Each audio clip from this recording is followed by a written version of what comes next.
What is the best way to handle my home and real estate when I pass? This is a great question with so many answers.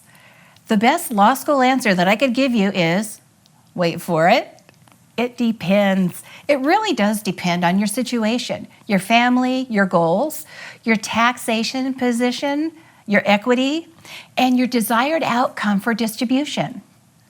Let's explore your options when it comes to the best way to handle your real estate and your family home when you pass away.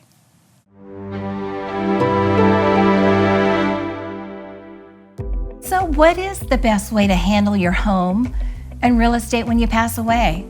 There are several considerations. So let's start with the ultimate outcome that you want.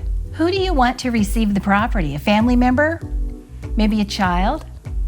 Maybe more than one child? And in what type of shares? Is it equal or otherwise? Do you want the property to stay in your family? Do you want it to be used for ongoing cash flow and income, or maybe for a charitable donation? How do you want them to receive the property? All at once when you die? All at once when your spouse dies, or whoever dies last? Or maybe after a period of time? Perhaps you'll create a life estate for a spouse, a child, or a family member that expires when they die or move out. So during their lifetime, they're protected. They have the right to stay in that home as long as they're living, and they're not going to end up in the streets. And that's a common fear of step-parents, by the way. So we often see life estates for a child who is living with a parent and would like to continue doing that, or a spouse that maybe is not the mother or father of the children of the family home. Oh, hey, if you'd like investment or planning clarification, please feel free to leave a comment or send a message. Or better yet, if you want to get valuable details on the truth about money, then go to judycopenbarger.com and click on the green Discover the Truth button. It's there that we've put together a great in-depth course that will give you insight and actionable steps to help you secure a future that will put you in a positive direction financially for generations to come. Now back to business. Another thing to think about is taxation considerations. It's often beneficial to leave a property to children upon your passing, or delay or totally mitigate gains taxes. There are several ways to hold title. There are 5: joint tenancy, tenancy in common, tenants by entirety, sole ownership, and community property. Those are the 5 ways to hold title with people, and they each have a different distinction of who gets your share when you die. You want to be careful about that. There's also a private trust way to hold title. The ownership will legally answer the question. And the question is, who gets my share of my property when I die? How much do they get? Is it theirs alone, or do they have to share their interest with other people? There are big differences in the outcome.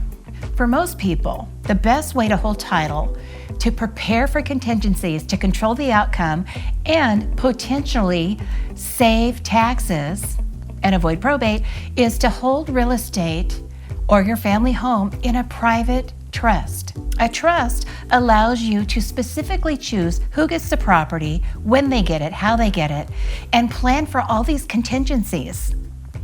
What if I wanted Sally to get the property, but she dies before I do? Then what? A properly created and properly funded trust will be there to answer these questions that you would answer if you could, but you're not here to do it. Your wishes will be carried out by a trustee of your choosing to make sure the outcome is what you desired all along. And just a note for you, the advantage of avoiding probate. And probate is that court process that transfers all of the interest to your heirs when you die. It's usually a big factor when people choose to create a trust to hold their property. The probate process can take 2 to 5 years and can cost 4 to 8% of the estate value to transfer, manage, and distribute assets to your family. And for this reason, many people choose to make their wishes known, avoiding those costs and unnecessary delays. And what they do is they create a trust. and that helps them and their family. This process allows for the owner of the property to make determinations, what they want, about the distribution rather than relying on the state's rules. And the state's rules is what we call intestate succession. To learn more about avoiding probate, specific merits of each type of real estate ownership and title, and ways to effectively manage your real estate, consider watching some free videos on the Money, Truth, and Life online mastery program. You can access this online program at judycopenbarger.com. Just hit the green button to access your courses and classes. And for this particular subject, you may want to start with the legal and legacy classes in the program. Well, now you know more about your options for handling your real estate upon your passing, and you're equipped and ready to move forward. I often say, now that you know, you can go and grow.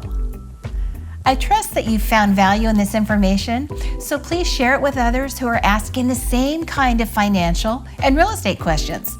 Hit the bell to be notified of new videos as they are first published, like this video. We'd love to hear your comments regarding your experiences with real estate, legacy planning, good, bad, and ugly. Until next time, I'm Judy Copenbarger. God bless.